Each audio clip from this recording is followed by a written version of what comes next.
В такой жопе еще не был, бля. Вот нас засыпало. Все, здесь не выйти вообще никак, все будем. Не знаю, сколько будем купаться.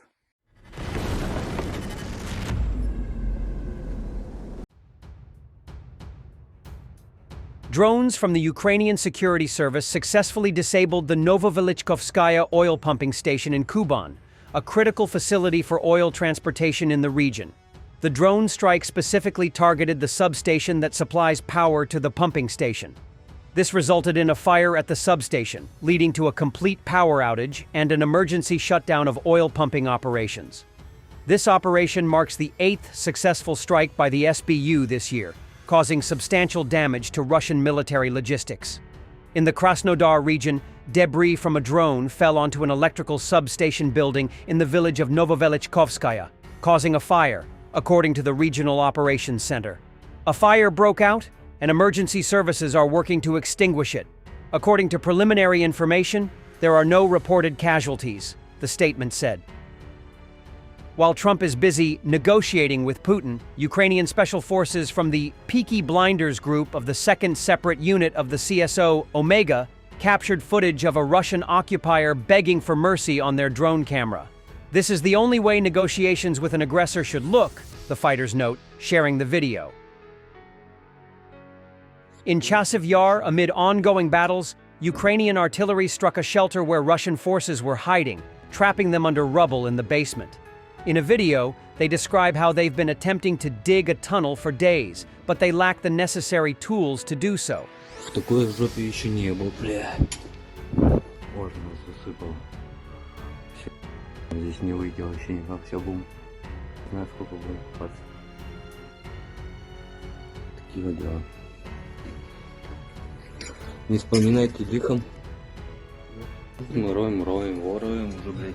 А, вон он. Вот эта штучка мы роем. Сколько нам еще рыть?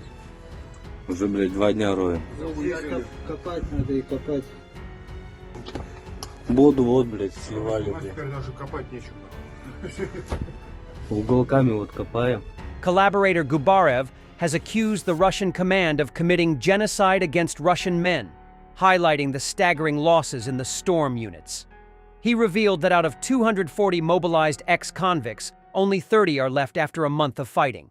These prisoners often commit crimes to return to jail, seeing it as a preferable alternative to the front lines. The Russian army has become a meat grinder, where even those with criminal backgrounds choose the safety of a prison cell over the horrors of combat. The other day, I returned from Donetsk. Among other things, I visited the investigative committee, accompanying a friend who was there to provide explanations for a case. While waiting for him in the lobby near the entrance, I noticed 2 guys in handcuffs sitting on a bench. I deliberately sat closer, and we struck up a conversation. I asked them what they had done. Instead of answering, they asked me, "What's going on with the ceasefire? When will it finally happen?" I told them what I knew.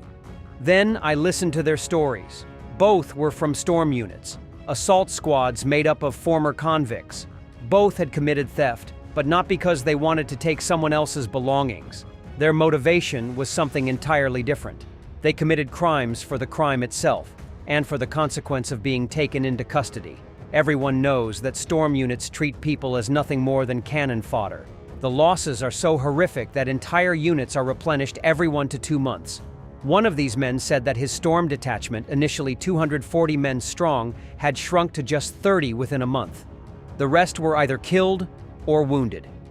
These fighters commit crimes as a survival strategy, getting arrested, investigated, sentenced, and then sent back to a storm unit is just another tool they use to stay alive. Storm units remain a brutal instrument of genocide against the male population. And in our feudal bandit state, the people filling the prisons are not the dregs of society, but perfectly ordinary individuals. I don't need to explain that to my readers. I am certain that one day, every scoundrel and executioner responsible for this conveyor belt of slaughter will face the harsh punishment they deserve. Residents of Russian-controlled territories in the Kursk region are unwilling to evacuate, risking their lives due to fears that Russian military forces will plunder their homes. Many are deeply concerned about their belongings and property, which has led them to refuse to leave their houses. второй. Это прилет. Это прилет. Уже заканчиваются дровишки, а бензопилу сперли. Еще в августе месяце негодяи украли. Правильно мы не выехали? Ну как можно бросить свои могилы, свои стилы, свои... Все здесь, мы здесь, как говорится, на своей родной земле будем держаться. Ну, этих покидали. Их сколько несчастных-то, посмотри, сколько по поселку, а сколько погибло, а сколько везде трупов этих валяется. Боже мой, да это мама дорогая. Так, может, вы выехать хотите? Давайте, выехать не хотите? Не-не-не, умирать буду своїх. Не-не. Не поедете. Не-не-не-не. Тут, бачите, лазять вже по хатах. Учора йдуть два, аби ж я її знала. Ідуть, у кожній двір, де відкрито йдуть. Сумки накладують і п'янствують. От до землянських кушови там забуло.